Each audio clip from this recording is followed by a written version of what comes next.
I know. See, there's a lot of something we need to talk about are the legal issues with a lot of things, and I'm afraid that a lot of safety issues are going to get out of our hands soon with this.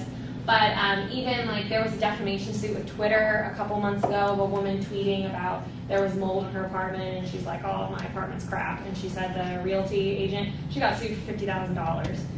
For defamation. And then also there was a family Christmas photo that had been emailed around to friends that was not posted to any sort of Flickr Creative Commons where you can legally share photos and reuse them. Their family photo ended up as a storefront display in Russia for a big department store, unknowing to them, and created a big lawsuit. So as we go into this, keep in mind that we're aware of future legal issues and creepy. One of the things that we had talked about too is like not only how are companies going to evolve with all these technologies, but how is legislation going to evolve? So they're right behind it. You know, all of the different laws and things that are coming into place now. They're going to have to really escalate all of that to really to deal with all of these types of issues.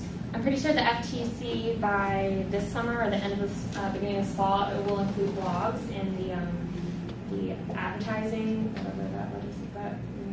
Real advertising where you have to say like okay things and you can't embellish facts. So there's actually this big AdCom blog with integrity going on saying that if you received a product and you're going to blog about it and say, oh, it was awesome, but you're secretly getting paid, you have to inform the public. So it's actually all that stuff's going into legislation.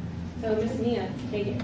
Okay, this is one of the last concepts that we have within the 10-year realm. But it kind of builds off the tags, but it uses GPS location instead. So say you're this guy, you're walking down the street, and he comes across this building, and he feels his phone vibrate in his pocket, and he pulls it out, and a tag pops up on the screen.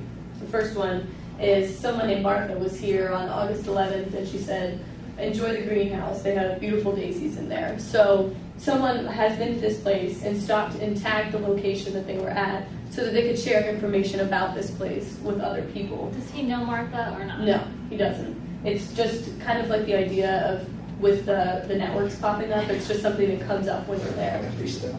In the Japanese museum, you're actually able to add your own air tag. So if you find something cool, you can take a picture of it and create your own air tag so people can find it. And it'll link you to more information, say about date seasons they recommend places here.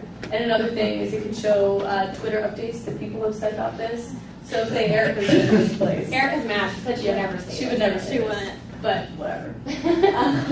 So Erica says this is a great place for a picnic.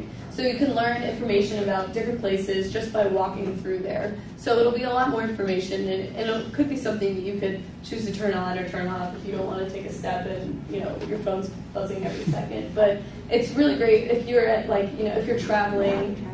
Yeah, you don't have to pay for these for tour guides or other things like that. You can learn information from people that they've posted themselves, and I'm sure tons of companies would pop up offering services like this as well.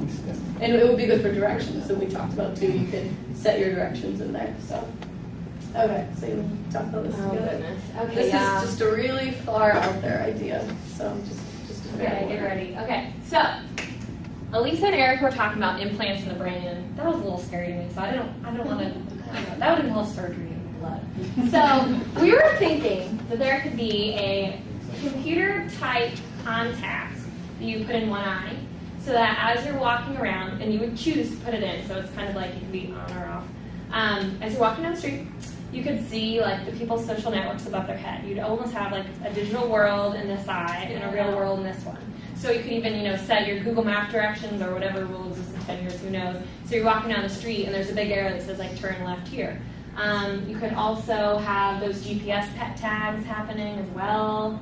We talked about it just being a mobile computer where you can see the keyboard come up. You can access your email and all your social media websites to get into there.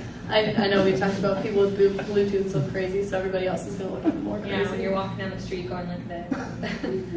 But it will be accepted, so. Yeah, So this is one of our crazy far. It kind of reminds me of What's in My Minority. Yeah. Yeah, when he's like doing all the stuff with his hands, he's like, yeah, just like that. It's gonna be really scary. The information that people have access to, but yeah, it's gonna happen.